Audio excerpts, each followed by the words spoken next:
Okay, यानी Pakistan occupied Kashmir, जिसे पाकिस्तान द्वारा कश्मीर के कुछ हिस्सों पर किया गया कब्जा। कैसे कर लिया पाकिस्तान ने आधे कश्मीर को अपने कब्जे में? क्यों आज भी कश्मीर पूरी तरह भारत का नहीं है? कैसे कर सकता है भारत कश्मीर को फिर से हासिल?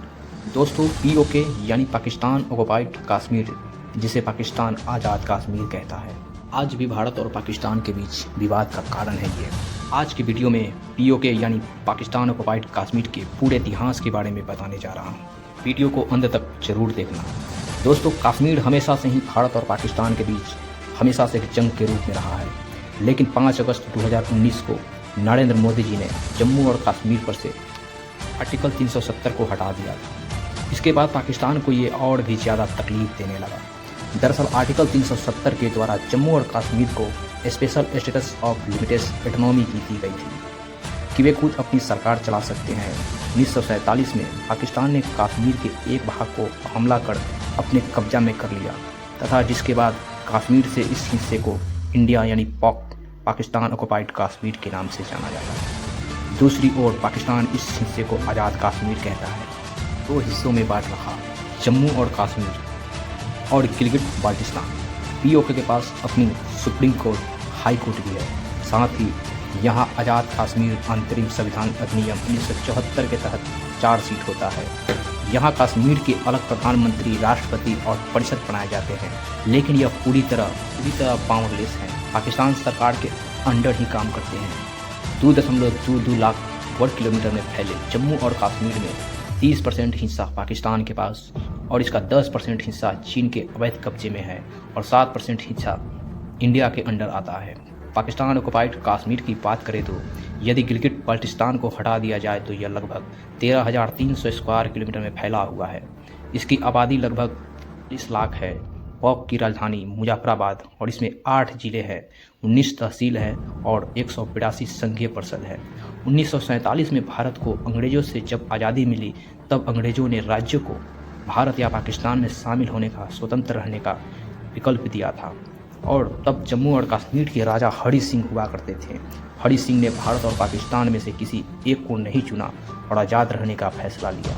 इसके बाद जम्मू और कश्मीर के जिले पुंछ में राजा हरि सिंह के खिलाफ विद्रोह हो गया, जिसका कारण क्षेत्र में किसानों पर दंडात्मक कर लगाया गया था। पाकिस्तान इस मौके का फ़ायदा उठाते हुए पुंछ में रहे पाश्तून आदिवासी, जिसे पहले से ही पाकिस्तान सेना का समर्थन था, उन्होंने 21 अक्टूबर 1947 को राजा हरि सिंह से इस इलाके को आज़ाद करने के लिए उनके खिलाफ विद्रोह का आक्रमण कर दिया।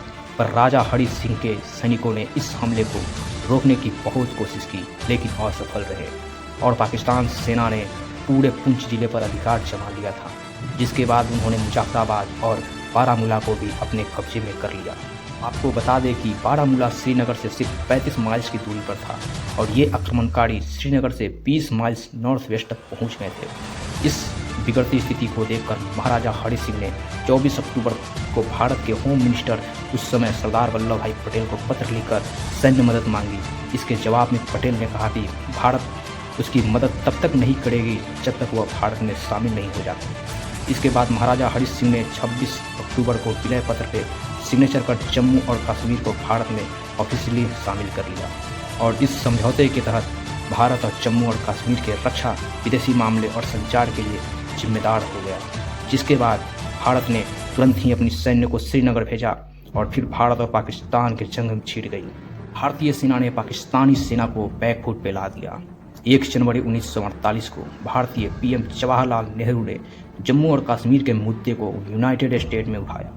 इसके बाद अप्रैल 1948 में यूनाइटेड स्टेट ने रेगुलेशन 47 लागू किया, जिसके माध्यम से पाकिस्तानी सेना को जम्मू और कश्मीर से जाने को आदेश दे दिया गया और फिर भारत को वहां से सेना कम करने को कहा।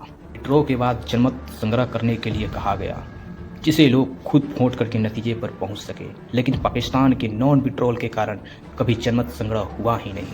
आखिरकार 1949 में कराची एग्रीमेंट के तहत दोनों देश के बीच सीज लाइन एस्टैब्लिश की गई, लेकिन जो जिले पाकिस्तान ने हथियाए थे वह उसके पास ही रह गए।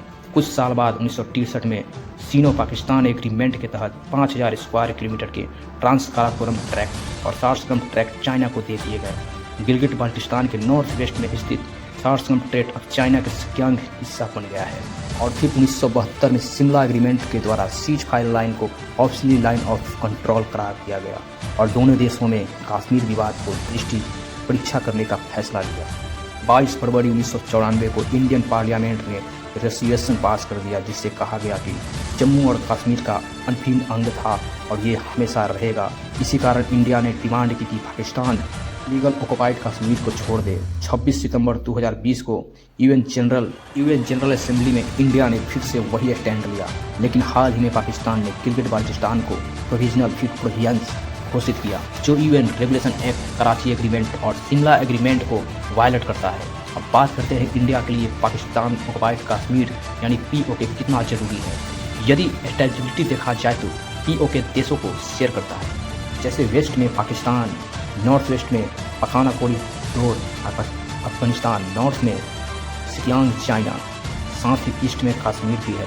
भौगोलिक दृष्टि से देखा जाए तो पॉप फ्रेश वाटर और नेचुरल रिसोर्सेज से भरपूर है और यहाँ हाइड्रो इलेक्ट्रिक पोटेंशियल के साथ मीरपुर, मुजफ्फराबाद कोयला, गोल्ड, कैप्राइट और बॉक्साइट जैसे मिनरल्स पाए जाते हैं। जियोपॉलिटिकल देखा जाए तो चाइना ने $50 बिलियन इन्वेस्ट करके चाइना पाकिस्तान के कॉरिडोर बनाया जो पॉक से गुजरता है और वही गिलगिट बाल्टिस्तान अफगानिस्तान के जरिए भारत के लिए गेटवे टू सेंट्रल एशिया बन जाता है और साथ ही इंटरनेशनल नॉर्थ साउथ कॉरिडोर का महत्वपूर्ण लिंक भी बन सकता है। भारत के लिए कई प्रयास के बाद खुद भारत पाक को दोबारा हासिल नहीं कर पाया है। ये कई कारण हैं। पीओके के पहाड़ी क्षेत्रों के कारण इसमें पहुंचना मुश्किल है, लेकिन पाकिस्तानी टेररिज्म कम ऊंचाई होने के कारण यहां आराम से पहुंच सकते हैं। इंडिया हमेशा से ही नो फर्स्ट अटैक पॉलिसी को मानता आ रहा है और हर सरकार इस पर कायम रही है, लेकिन पाकिस्तान पहले वार शुरू करता है तो भारत को कश्मीर हासिल करने का एक अच्छा मौका बन सकता है। पॉक में लगभग सभी जिहादी extremist groups anti India Pakistan भावनाओं का समर्थन करते हैं और यहाँ की जाति नॉन कश्मीरी को पॉपुलेशन अपने आप को कश्मीर से नहीं जोड़ पाती।